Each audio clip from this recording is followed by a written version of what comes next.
Olá, vamos dar continuidade ao estudo de O Livro dos Espíritos, neste projeto da Comunhão Espírita de Brasília, intitulado O Livro dos Espíritos em Nossa Vida. Hoje, dando continuidade ao tema fatalidade, vamos analisar a seguinte questão.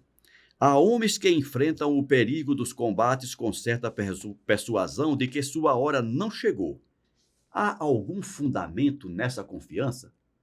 Depois da nossa vinheta, o Almeida vai comentar para a gente. Até já. Começa agora o programa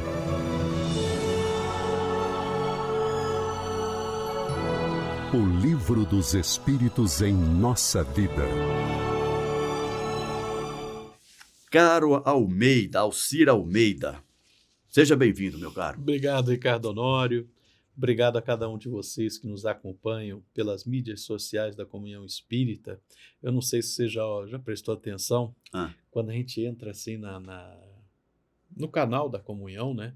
Aí lá tem um monte de canais, tem Instagram, tem coisa que eu nem sabia que existia, mas está lá, né? Tem várias formas de você acessar os conteúdos da Comunhão Espírita. Você que quer ver nossas palestras, você que quer acompanhar o que acontece no Auditório Bezerra de Menezes, os programas que são gravados aqui no estúdio. Só no YouTube são 4 canais, né? E fiquem à vontade, né? Comunhão Espírita de Brasília, seja no YouTube, seja no Instagram. Tem tantas formas de você conseguir esse conteúdo quando você não pode estar aqui nesta casa, como eu pessoalmente já estive afastado por motivos profissionais por mais de anos, como você bem sabe, né?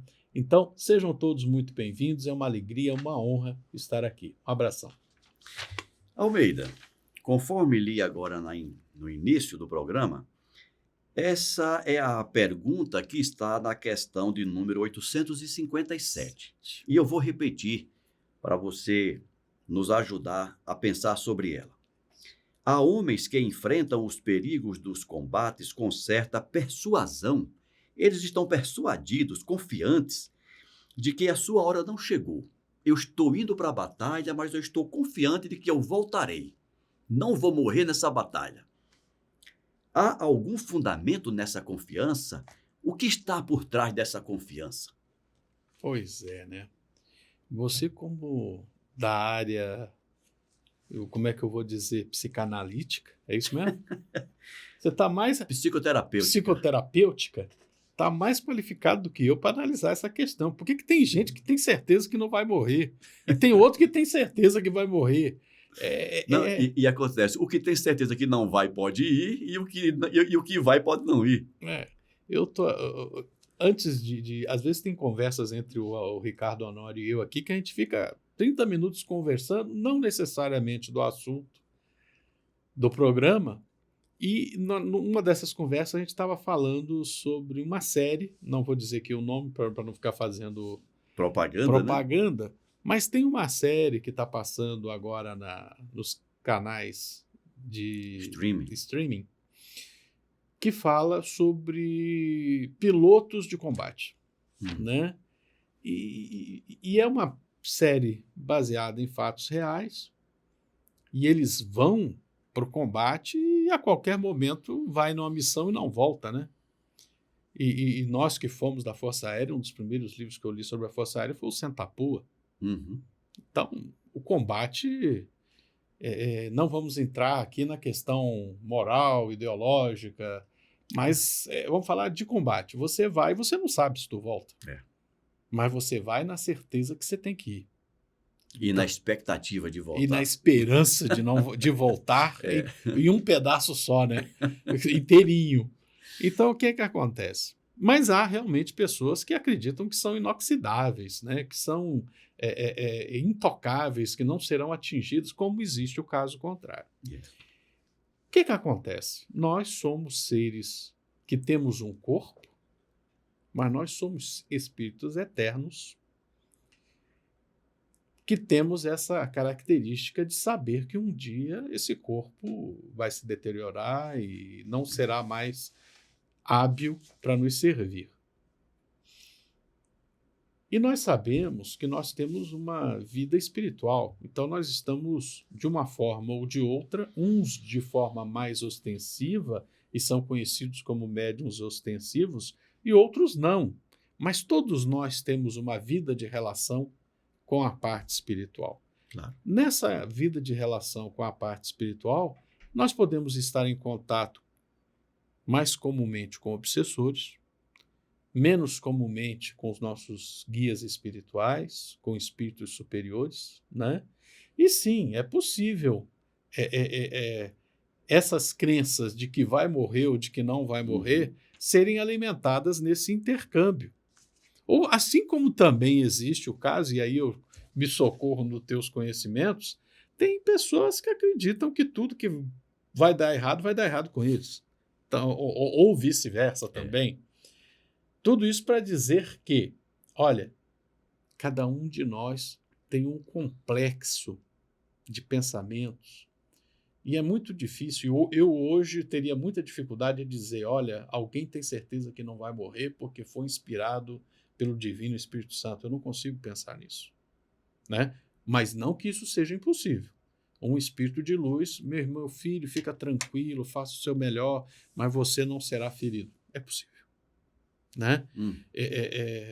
Desde tempos imemoriais, os homens que vão se submeter a riscos muito grandes, e o combate, a guerra é um deles, sempre buscaram o reforço na espiritualidade. Né? Mesmo as legiões romanas tinham seus álgures, né? Que sacrificavam animais para ver nas vísceras se era um bom dia para batalhar, se não era um bom dia para batalha. Né? Em resumo, nós temos esse intercâmbio espiritual e muitas vezes essa percepção, essa persuasão, para usar a palavra que está aí na questão, ela pode sim vir de uma origem espiritual. E ela pode ser verdadeira, ela pode ser legítima, como pode ser também fruto do engano de um obsessor. Verdade. É interessante. E você vê, se o Kardec fez essa pergunta em 1850 e pouco, sim, não foi uma coisa que saiu do nada, não saiu da cabeça dele. Isso é uma sensação que eu acredito que acompanha o ser humano desde sempre, né? E que continua até hoje. E aí alguém fala, não, mas a guerra vai acabar. A guerra vai acabar, sim, com certeza. Mas não é só a guerra, existem trabalhos que são extremamente perigosos. Isso, você captou o meu pensamento. É nesse sentido que eu estou pensando agora, né, iniciando essa minha fala. Não é só uma batalha, não é só numa guerra. Hoje em dia, cara, nas grandes cidades, guardadas as devidas proporções, cada vez que um pai de família, que uma mãe de família sai de casa de manhã, está indo para uma batalha, nesse trânsito maluco que a gente tem aí, né, em alguns ambientes de trabalho que são bem competitivos, são travadas inúmeras batalhas todos os dias de uma vida em um ambiente sem uma guerra declarada. E todo mundo sai de casa com essa persuasão, né? Eu vou sair, eu vou resolver meus problemas, eu vou ser vitorioso nas minhas propostas e vou voltar para casa em um pedaço só, como você disse, né? Tá lá no centro da pua. E voltar para casa bem, cumprindo a minha missão nesse dia.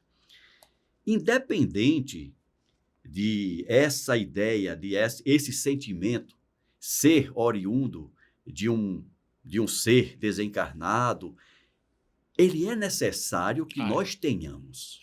Venha de onde vier, né? Porque a gente sai de casa de manhã derrotado, achando... Misericórdia. Não. Se você sair com a dúvida, você já saiu derrotado. Você já conseguiu construir o fracasso na sua cabeça. Então, a gente poderia até pensar que essa persuasão faz parte do próprio instinto de sobrevivência de todo ser vivo encarnado. Porque batalhas, como nós acabamos de dizer, não ocorrem só nas guerras. Não. Cada dia, cada um tem a sua batalha particular e que precisa sobreviver a ela. E precisa construir dentro do seu pensamento a certeza, a fortaleza de que vai fazer o seu melhor. Exato. De que vai, sim, combater o bom combate da melhor forma que for capaz, na esperança de ser, como é que é? Nesta longa estrada da vida, vou indo e não posso parar. É uma moda sertaneja isso É uma aí, moda né? sertaneja, milionário José Rico. Aham. Nessa longa estrada da vida, vou correndo e não posso parar. Na esperança de ser campeão, acho Na que esperança de ser campeão e ser o primeiro lugar. É uma é coisa uma coisa assim. por aí. Poxa, ajudem a gente aí com a letra. A gente precisa construir isso no coração da gente. É verdade, né? é verdade. Até a própria música expressa isso, né? A É gente uma precisa. necessidade. É. A gente precisa, a gente necessita disso. Eu preciso, mesmo que não tenha argumentos fáticos, eu preciso ter a convicção de que o resultado vai ser bom. Tem sim. É isso? Vamos ler a resposta? Vamos ler a resposta que vai ser algo mais espiritual, É. com certeza. Vou repetir a pergunta. Há homens que enfrentam os perigos dos combates com certa persuasão de que sua hora não chegou. Há algum fundamento nessa confiança? Resposta. Muito frequentemente o homem tem o pressentimento do seu fim, como pode ter o de que não morrerá ainda. Esse pressentimento lhe vem dos seus espíritos protetores que querem adverti-lo a estar pronto para partir ou que levantam sua coragem nos momentos em que ela lhe é mais necessária. Pode lhe vir ainda da intuição que tem da existência que escolheu ou da missão que aceitou e que sabe deve cumprir. Aqui ao final dessa leitura, né, eu acho que eu já conversei, eu não sei se eu já conversei no ar, aquela frase que ficou famosa num poema de Fernando Pessoa, mas não é de origem dele, é lá do tempo romano. Navegar é preciso. Viver não é preciso. Não é preciso. Né? Exatamente. Pesquisem essa frase. Mas pesquisem forte, que se vocês pesquisarem raso, vai dizer que essa frase é de Caetano Veloso. Não é. Não é não. Tem um poema do Fernando Pessoa, início do século XX, que, por sua vez, se inspirou num texto clássico da Antiguidade Romana, em que Pompeu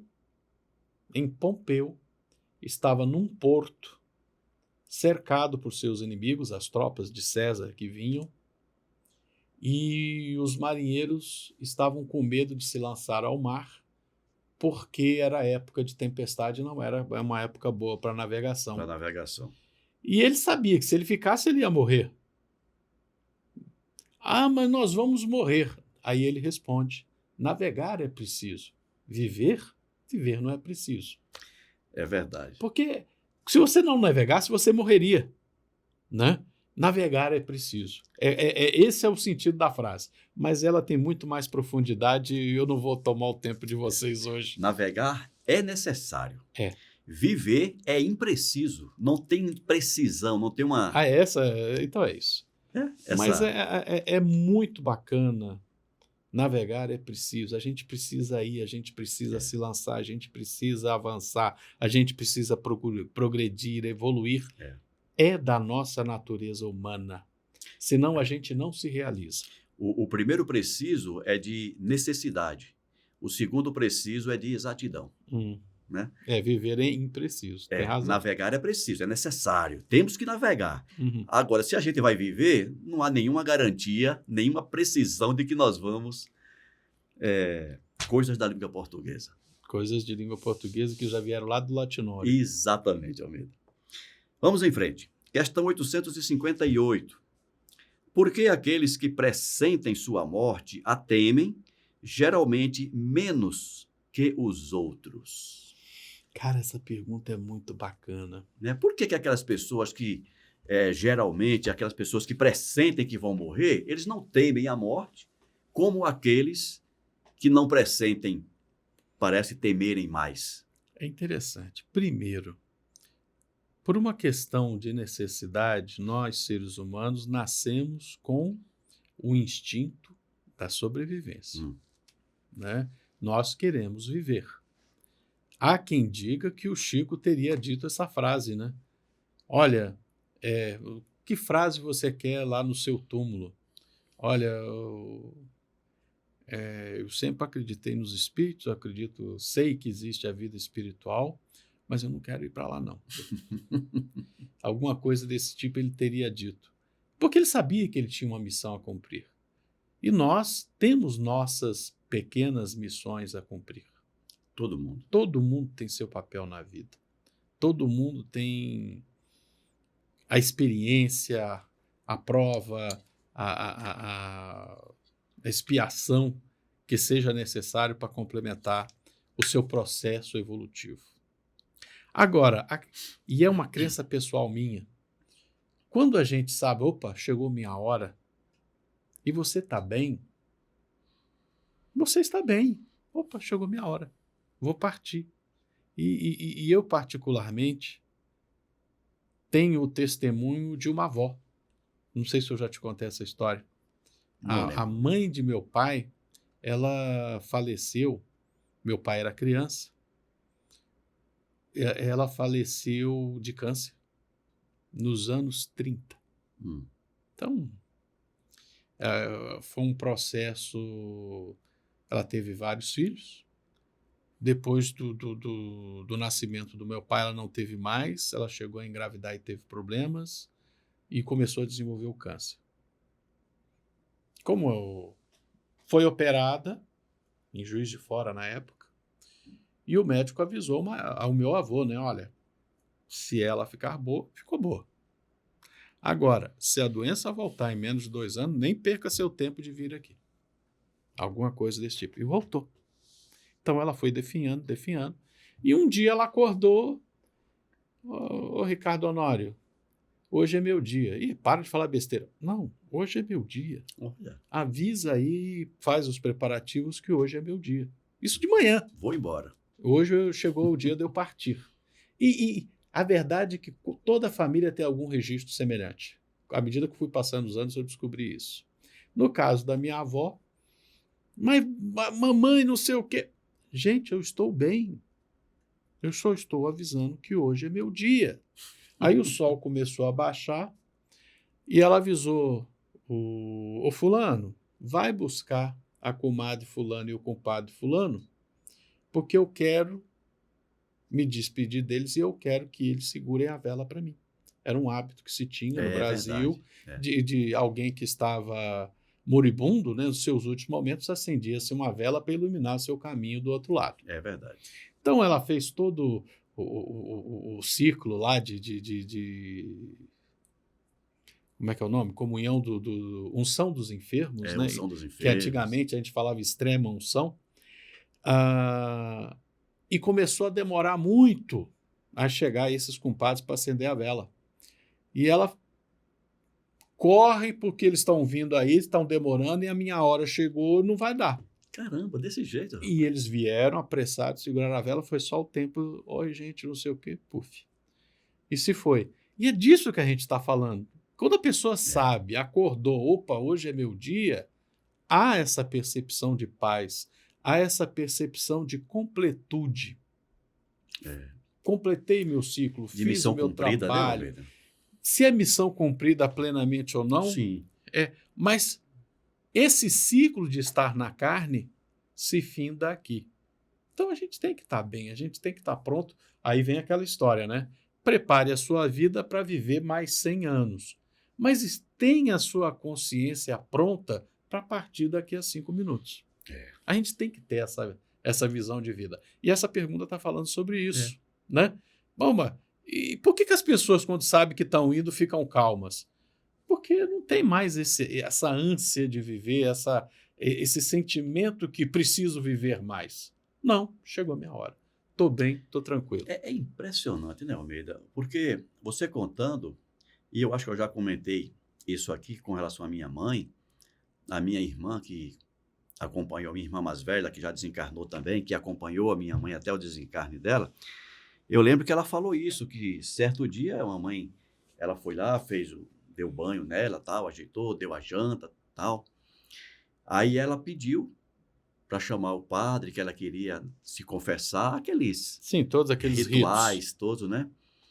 O padre veio, tal, e ela bem assim, conversando, e depois que o padre saiu, ela teria dito para minha irmã, pronto, já Agora estou pronto. estou pronta.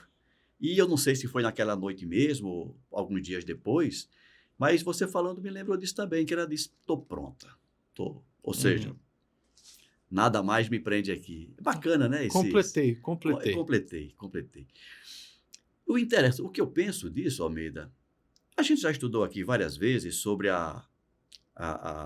o instinto de conservação, Isso. né?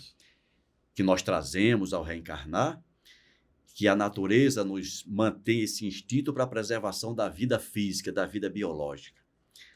Mas Deus, em sua suprema sabedoria e misericórdia, também no final da nossa missão aqui, eu penso que deve arrefecer um pouco o peso desse instinto, né? Ou seja, desprendendo o espírito, e ele tem essa percepção que é passada pela matéria, né? A pessoa encarnada ainda, de dizer, nada mais me prende aqui. Não parece? Você tem essa percepção de um relaxamento do instinto de conservação?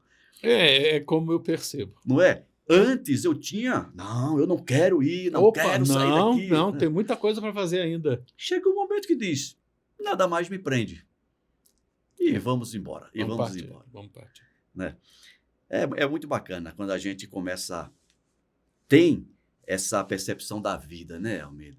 Tenhamos sabedoria. Essa sabedoria. Para manter o instinto de conservação até o momento adequado e o instinto de desprendimento da matéria quando esse ciclo se encerrar também. Aí é onde é uma tecla que eu bato muito. E eu já recebi algumas críticas de alguns companheiros mais ferrenhos na face religiosa da doutrina espírita, né? Qual é a tecla que eu bato sempre, e você sabe? A do conhecimento. E não é só porque eu penso assim, gente, está lá. Amai-vos. Não, João 23, né? Conhecer a verdade. Conhecereis a verdade e a verdade vos libertará. 2 verbos que estão interligados um ao outro. Conhecer e libertar-se. A gente se liberta das agruras, dos sofrimentos, dos apegos da vida pelo conhecimento, né? Aí tem gente, não, mas é preciso ter fé. Sim, gente, mas a gente não é espírita, nós não falamos da fé raciocinada. A fé raciocinada é uma fé embasada no conhecimento, que nos dá um raciocínio lógico para entender as coisas como elas são. Então, ouvindo você falar dessas questões, me veio essa necessidade, mais uma vez, de estudar, de nos prepararmos, adquirir o conhecimento para que nós tenhamos essa fé, para que nós tenhamos essa tranquilidade de viver todas as fases da vida com o máximo de tranquilidade e o mínimo de sofrimento. Porque eu imagino que seja doloroso você chegar no momento da morte, no momento do desencarne, se apegando ainda à matéria, muitas vezes moribunda. E eu digo isso também porque é comum, na nossa reunião mediúnica, Sim. recebermos irmãos que estão em sofrimento, que não sabem que desencarnaram, outros ainda dizendo, eu não quero morrer, quando já desencarnaram, e o sofrimento continua, entre aspas, desnecessariamente. Se ele tivesse tido o mínimo de cuidado, talvez até de oportunidade, não vamos criticá-lo, porque talvez não tenha tido a oportunidade de conhecer isso, de conhecer essa realidade. E aí eu pontuo para nós e para quem nos acompanha a importância deste programa. Não é a importância do Ricardo nem do Almeida, repetindo mais uma vez. É a importância do programa, porque acompanhando um programa como este nosso e estimulando a sua curiosidade, você pode ir buscar nas fontes corretas informações que podem evitar que você tenha sofrimentos desnecessários em momentos como estes. Ricardo, você está fazendo mal ao augúrio. Não é questão de augúrio. Alguém tem dúvida que nós vamos passar por este momento algum dia? Ninguém tem dúvida. É aquela velha história, né? A coisa mais certa na vida que a gente tem é que esta vida que nós conhecemos, ela vai ter fim. Ela vai ter fim. É de um parente, é de um ente querido, todos vamos passar. Então, a preparação em termos de aquisição de conhecimento para este momento é sempre útil para que nós possamos ajudar alguém ou para nos ajudar quando chegar o nosso momento. Não é isso, Almeida? Com certeza. Vamos ler a resposta? Vamos ler a resposta.